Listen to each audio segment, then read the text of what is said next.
All right. Welcome to the show, GodLike, where I interview high-level players from different kinds of games.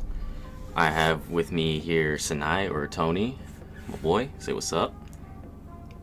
What's up, bro? All right. So, as I understand, you're a high-level competitive Smash player, and Yes, that would be correct. fighting game player in general. So, tell me a little bit about your history in fighting games. Alright, so I remember when I was 3, I just came into my dad's house one day, and there was just a TV sitting in the middle of the floor because we had just moved in. Everything wasn't really settled yet. And I saw this game playing, and it was Tekken. It was Tekken 3. That was my first ever video game. And I think being exposed to that first was kind of what got me into fighting games. And then the next game that I played after that was it was Dragon Ball Z Budokai. And that was like a really old Dragon Ball fighting game. And that was another thing that really got me hyped for fighting games. So pretty much just my early background was just like all fighting games in general. So that's like the main thing I like to play, really. Right. Yeah. Okay.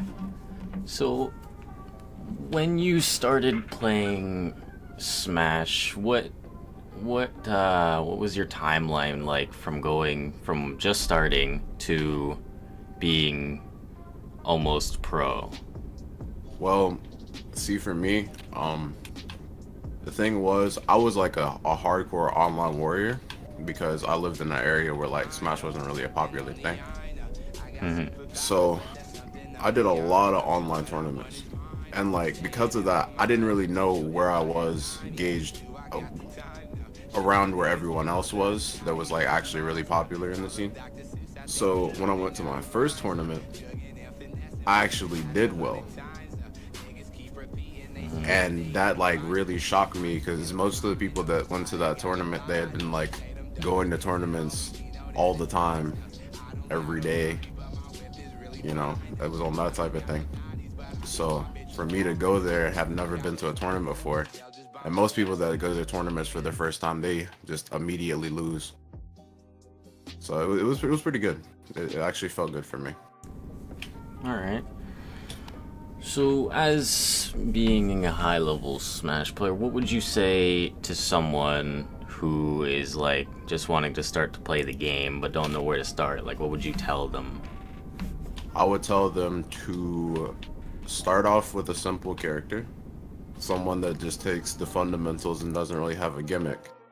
Because in fighting games, a lot of the time, people will go for like these super flashy characters that have these gimmicks, and they'll get carried by it. Because a lot of times, players around their level won't really know how to deal with these gimmicks. And since they'll get carried by it, as soon as they play against someone that actually knows what they're doing, they're just gonna get bopped. Right. And that's like rather tragic to go through. And that's the reason why a lot of people, they don't really get better a lot of the times. But for me, when I first started, I did the like typical thing of playing whoever I wanted to play. And it worked for me because luckily my character, he wasn't easy. I played Fox, and he wasn't easy. He was just like kind of simple. Like you have your things that you do. Like for that character, you need to know when to be patient, or else you're gonna get punished super hard for the things that you do. Right. Yeah. All right. So, what would you say the difference between you and say Hungry Box is when it comes to Smash skill level? Well, see, the thing with him is we play a different game, but it's like since they're both Smash, I guess they kind of have the same fundamentals.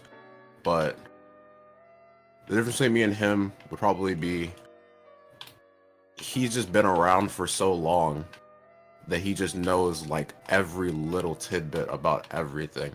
There's like no chance of him really messing up. And with me, I'm just like, whenever I get into a game, I grind it like super hard. It's like the only thing I'm doing every day, all day. So for me, I learned a lot of stuff quick. And when you learn a lot of stuff quick, you forget a lot too. So there's a lot of little things that I should be noticing in a matchup that I don't really. And that kind of hinders me a lot of the time.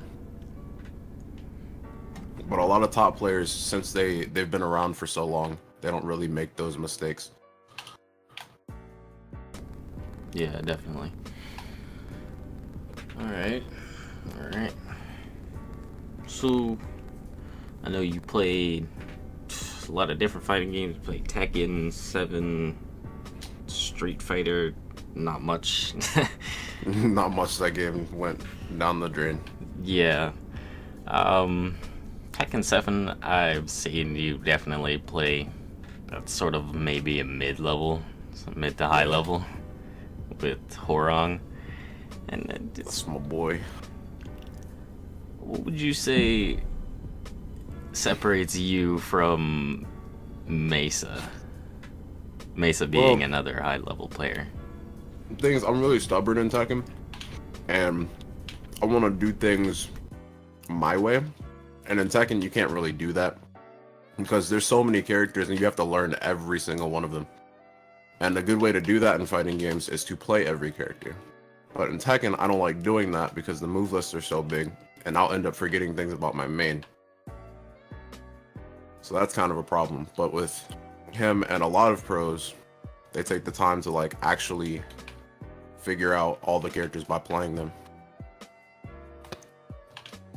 Right. Yeah, I don't really like doing that, and it kind of holds me back in Tekken. But I'm really fine with it because that's not really my main game.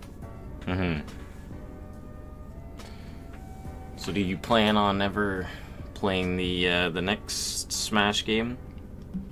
Oh yeah, for sure. My godbrother, he already has it pre-ordered and everything. Kind of just waiting on it to come out now to see how I really feel about it. And if I don't like the game, obviously I'm not really gonna be able to play it at a high level because I won't care. I won't care enough to like actually put in time to get good at it. Right. So there was talk about supposed Sonic Fox coming to Smash. What are your thoughts on that? Well, he's a fighting game genius. So like a lot of people are gonna think of it as like, oh, he's gonna come to our scene and like mess things up because he's from another scene. He's foreign or whatever. Some people have those thoughts, but the way I'm thinking about it is, if he's a fighting game genius, think about what he can do for the community. He can create new tech. He can find new ways of going about doing things. Just his mindset is just so good. He's such a good player in like every game that he touches. And I think when he comes to Smash, he's gonna bring a whole new element.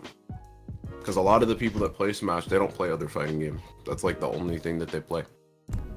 So Yeah. they don't have other techniques from other games, you know? Yeah, definitely.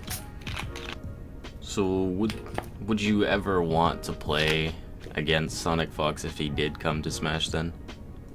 Oh yeah, that would just be like an experience because like whenever you play against somebody outside of a tournament, which is assuming what I would do, whenever you play with someone outside of a tournament, you always have that chance to like ask them for tips or just ask them in general what you could have done better, and it's like a learning experience to a T. It's just great. Like playing against a top player in general is pretty great. Like I don't know anybody that might watch this, but I played against the Buzz and Void, and those are two legends when it comes to Smash 4. And both of them in general, just playing against them, even before like asking any questions of like what I could do better, just the fact of like knowing that you're good at a game and then getting beaten by somebody really, really bad, it's definitely just like, not only is it an eye-opener, it's like, it's just a whole experience. It's just a whole different experience than like playing against someone that's like closer to your skill level. It's just great, honestly. I would love to do it. Yeah. It'll definitely be something. So we've had a few people on here talk about different games. You know, we've had Monte, we've had Connor. Now we have you, which is good. We talk about fighting games. We cover a little bit of ground there, specifically Smash. So I'm hoping we can get someone else, perhaps Psychology. I'd say he's another high-level player at Dragon Ball Fighters, and that's hopefully a thing we can get done. I think we've covered pretty much everything. I don't think there's anything else. I appreciate your time.